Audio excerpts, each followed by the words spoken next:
this track.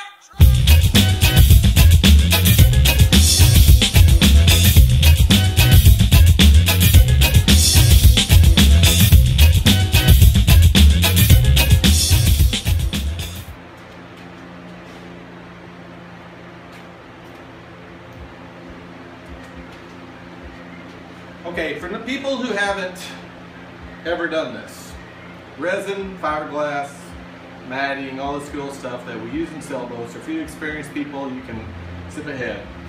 But it is a slight art. I had to learn the hard way that there's two things you don't do in a boat when you're fiberglass or painting. Use house paint. I peeled that off 3 years later when I came back. Don't even ask. Never use house paint inside a boat. And second, do this properly, because there's a lot of money in this stuff. Fiberglass mat, 20 bucks. The big roll I have back there, 50 feet of this, I think that was 130. $30, $20, $20, $10, you know. So I want to do it one time, get in, get out. And if you do it right, like I'm about to show you, it works perfect every time. Okay, you saw me cut everything. Again, get big scissors. Go to the sewing supplies or Amazon, I think I got these from. These are West inlaid 20-inch ones. They're not 20 inches, there's that. I've had these for 3 years. They still cut like crazy. I guard these with my life. This one, I can't explain. One of my core tools I've used for years. All right. Let's go over the basics. You have always, in different amounts, a resin and a hardener. Usually a 5-to-1 ratio. 5 gallons, 1 gallon, 5 teaspoons, 1 teaspoon. Doesn't matter, okay?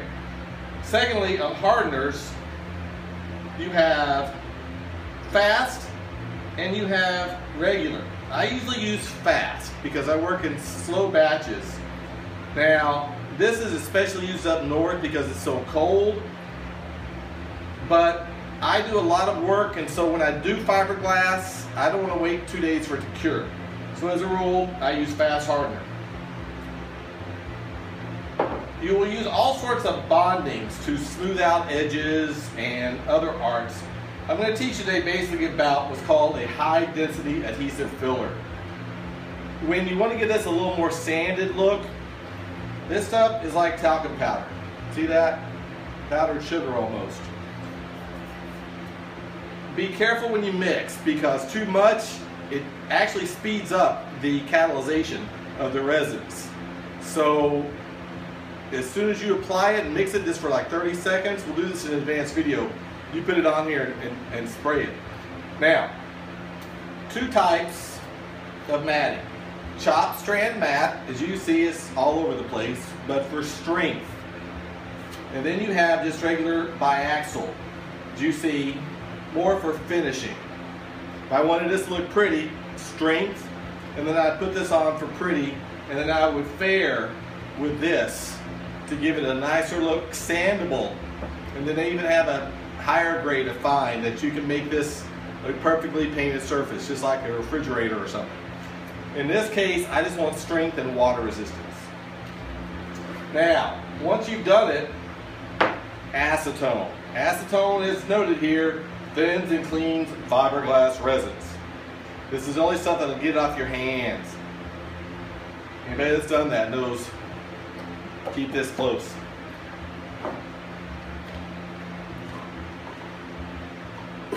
Now for me, I always keep a couple of these handy. They don't dissolve in this. I try to do this in a Dixie cup like you drink and play beer pong out of. Ate the bottom in 10 seconds, I kid you not. All right. There's all sorts of measurements on here. You can do it by weight, you can do it by measure. I've done it by teaspoons. This is my sacrificial spoon I stole from the kitchen. So once I mix this, I stir it up for about a minute or two, and then I'm good. Now, pay attention to your tools. Gloves, okay? Dishwashing gloves, anything, but just don't want the stuff on your hands. I'm good, I can usually do it with one hand. A spreader. Once I have all this mixture in my hand, I'm going to show you how to apply it. but especially on a blank board, it's good to do this first. I can keep paying for that plastic stuff, but I always have these little scraps. Notice straight edge, right? Yeah. So spread, spread, spread, spread, spread. Once you have, the technique is this. You take your target board that you want to glass. The very first thing, 5-1, you mix. Forget this for now. You mix, you drizzle. I have a brush usually. I will spread. I will use my spreader to get this on. Okay, yes, you're gonna have a big working board underneath you. This stuff gets everywhere. Now, once I have that first mixture on there, I let that sit for about 10 minutes. Let it get tacky, like paint. And then I come and apply my chop strand mat. You notice how one side's furry and the other side is halfway smooth? I will put the halfway smooth one on. I'm not worried about the little edges. I sand those off later. Okay, so he's now stuck here. 5-1. Sorry. 5-1. Resin to harder. Make a little batch. Repeat process. Drizzle, drizzle, drizzle. Spread, spread, spread. And the secret is this, to really make it stick and bond. Tap, tap, tap, tap, tap, tap, tap. And you repeat that until it is transparent. Okay? Once that is done, for this project, I'm fine. Because it'll be glassed, it'll be strengthened. I will sand the edges, lightly sand this, and we'll talk about that later, and get that ready. That board is ready for some waterproofing. Now, I've had boats that are 20 years old, 30 years old that I've restored. There is no magic. This too will rot over time. Don't be buying $500 worth of marine plywood for a little project like this, in which case simple plywood would do, but glass it. If I had marine plywood, I would use it, but for little things like this, it's just not worth it. I'm going to make this where if it starts to rot, I've got 4 bolts, I can just pull it off and make another one. In sailboats, if I've learned anything, make whatever you put in have an escape path. Very few things will I put in for life, because eventually, always, water will get in here, marine plywood or no plywood, water will go where he wants to go and you replace. So, let's go over the basics again. A resin, a hardener, a 5-to-1 ratio, or whatever it says on your pumps or chemicals, a mixing container, stir, stir, stir, for about 1 minute to get them mixed together. Drizzle, drizzle, drizzle, drizzle, drizzle. Spread, spread, spread, spread, spread. Wait 10 minutes. Apply your chopped strand mat. Smoothest side possible. Drizzle, drizzle, drizzle, drizzle, drizzle. Spread, spread, spread, spread, spread. Tap, tap, tap, tap, tap, tap, tap, tap, tap, tap, tap.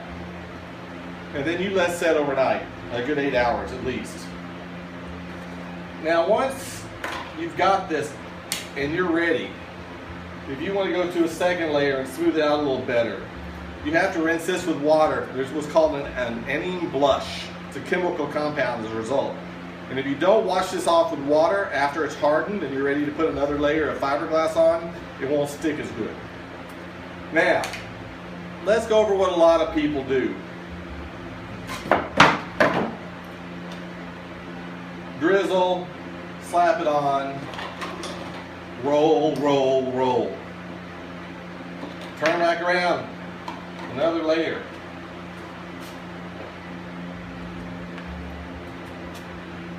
Roll, roll, roll. I say this, come here a little closer, I'll tell you a secret. Because that's what I did on my first boat. I had a 25-foot Columbia Sabre. Didn't know anything, internet wasn't wild at the time. I had to store it for 3 years while I moved up to DC. I came back. I did this with all the fiberglass I put in. I pulled it right off. There went like $500 of glassing because I didn't know how to do it properly. Don't rush this. Put layers on about 4 to 5 hours apart. I don't like doing more than 2 layers a day. Very few things need more than 3. And if you use chopped strand mat to begin with, that gives you that great strength that you want. So practice, take your time, and do it right. One last time. 5 to 1. Drizzle, drizzle, drizzle.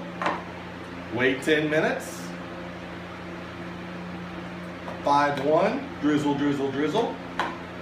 Tap, tap, tap, tap, tap, tap, tap, tap, tap, tap, tap, tap, tap, tap, tap, tap, tap. Until it turns translucent. Let it sit at least 4 hours if you could do another one, or overnight, because this is the only one I'm going to do. After that, I will wash it lightly with water to get the any blush off, sand around the edges, and I'll have a nice hardened piece ready to mount. This is an amazing art and fundamental in sailboats. If you follow this, and you know your different kinds of matting, have your proper tools, and know that these batches last about 10 minutes in the Florida heat. If you wait longer, oh my God, this thing will melt and get it to 500 degrees and you just wasted 20 bucks.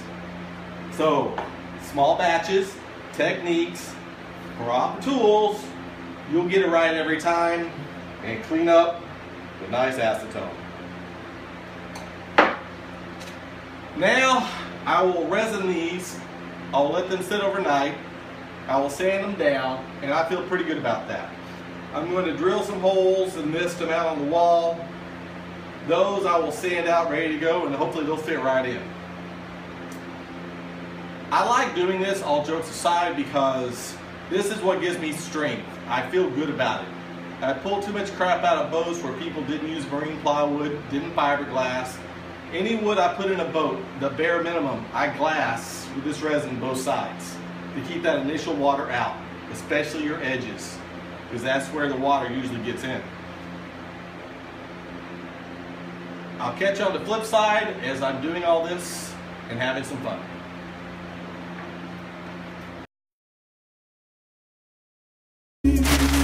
Well, that's all, folks.